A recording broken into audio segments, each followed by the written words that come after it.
Hello, Hello, sir. Good evening, sir. So we are the group 2 and I'm Ivan Humamel. Jacob Costacorta. I'm Justin Walaba. I'm Limbo Jericho. So our project proposal title would be the solar power bank integrated phone case with smart charging system. So we're trying to innovate something that is very eco-friendly, and instead of just a normal phone case, we're trying to innovate or create phone cases, merges it with solar power bank, so it doesn't need electricity to charge. And the full description will be discussed in the following. So these are the descriptions about our proposal. So, technical field, the present invention relates generally to portable electronic accessories and more particularly to a multifunctional phone case integrated with solar charging panel and internal power bank designed for sustainable and mobile energy solution. So, here is the solar and the stand of phone case. So the background of the invention. The invention aims to provide portable, reliable power for mobile devices in remote areas, outdoor travel, and emergency situation. Traditional solutions like power banks or solar chargers require additional accessories and pre-charging. The invention integrates high-efficiency solar panels into a lightweight, protective phone case paired with a smart charging and energy storage system. This solution enhances user mobility and device uptime while promoting renewable energy use in a compact, accessible form, thereby enhancing user convenience. The next.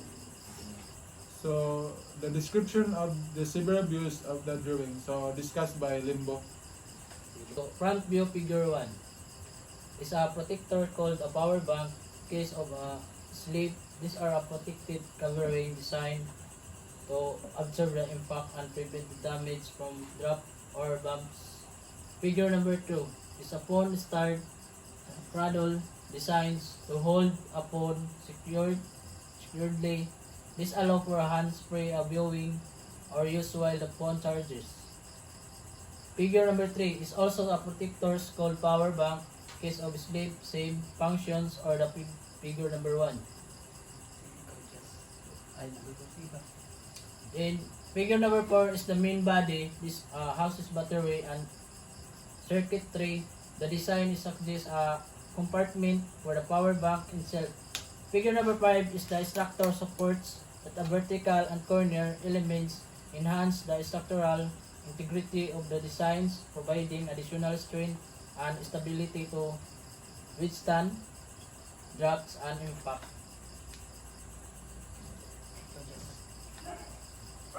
This image showed from view where the poured out stand are pulled out. You can see the difference below. Figure number 2, rear view. Figure 1 is a protectors called power bank, case or sleeve. These are protective coverings designed to absorb impacts and prevent damage from drops or bumps. Figure 2 is the solar panels. The prominent blue sections are likely solar panels designed to charge the power bank's internal battery. Figure number 3 is a ports connectors for charging external devices and potentially a port for input power. Figure number 4 is the battery level indicator. It displays showing battery percentage or indicates the battery. Figure number 5 is the stand base. The lower section acts as a stand providing stability when the power bank is placed on the surface. This stand appears to be an integral part of the design, not detachable. And also the figure number 6 is also the stand base. It's connected of the vertical stand to support the weight and balance the stability when it's placed on the surface. So rear view. This image shown rear view where the fold out stand are pulled out. You can see the difference below. So, the right side view, you can see figure number 1 is a protector called power bank, case or sleeve. There are protective coverings designed to absorb impacts and prevent damage from drops or bumps. So in the figure number 2, in the right side view, You can see is the power button, small circle activates and deactivates the power bank. And figure number 3 is the battery indicator button to display visibility, the battery charge level visually. Now, figure number 4 is the structural supports, the vertical and corner elements enhance the structural integrity of the design, providing additional strength and stability to withstand drops and impacts. So right side view, this image shown right side view where the fold out stand are pulled out. So let's proceed to figure number 4, which is the left side view. So figure number 1 is the protectors called power bank case or sleeve. These are protective coverings designed to absorb impacts and prevents damage from drops or bumps. Figure number 2 is the structural supports.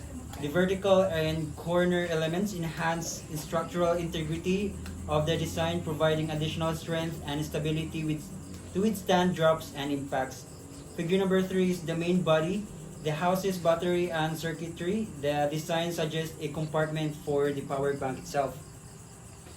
So, as you can see, this image shown left side view, where the fold out stand are pulled out.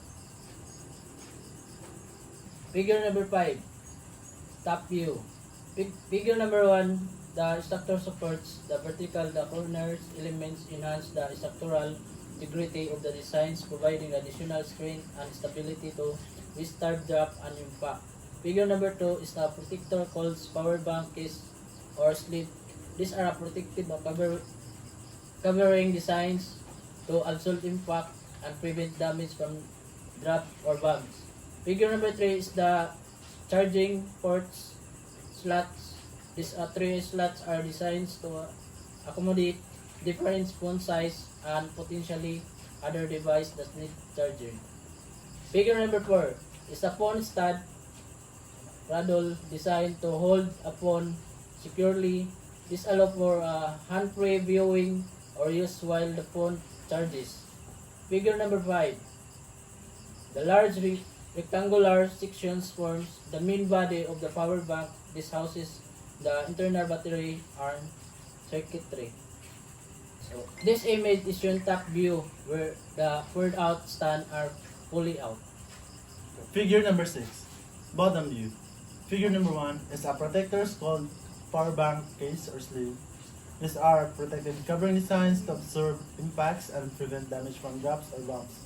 Figure number 2 is the stand base, which is the bottom section where the phone stand placed on the surface. And figure number 3 is the structural supports. The vertical and corner elements enhance the structural integrity of the design, providing additional strength and stability to withstand drops and impacts. So this is the bottom view. This image showed where the fold-out stand are fold out. So these are the perspective view of drawings. As you can see, these are the different perspective from our product. So these are the perspective 1, 2, 3, 4, and 5. So those are the different perspective as you can see from the screen. Next is the detailed description.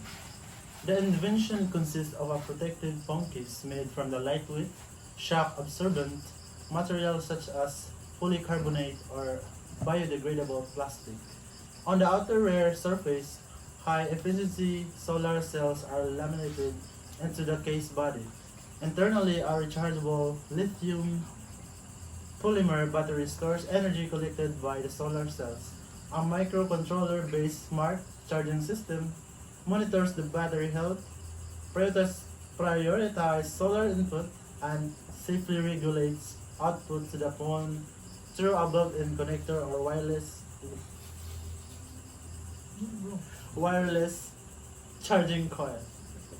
Next is the user interface includes LED or LED indicators or a small digital display to show the battery level and solar input status. In advanced versions, fold-out solar panels may be embedded to increase solar surface area. The product is designed to make compatible with various phone models and meet IP67 and IP68, which are intellectual property or durability standards, making it suitable for outdoor and emergency use. So I guess that would be all, sir. Thank you for listening, and I hope you understand our project proposal. I hope you understand. That would be all, sir. Thank you for listening, and that would be the end of our project proposal. So thank you. Again, this is the group 2. Good night. Peace.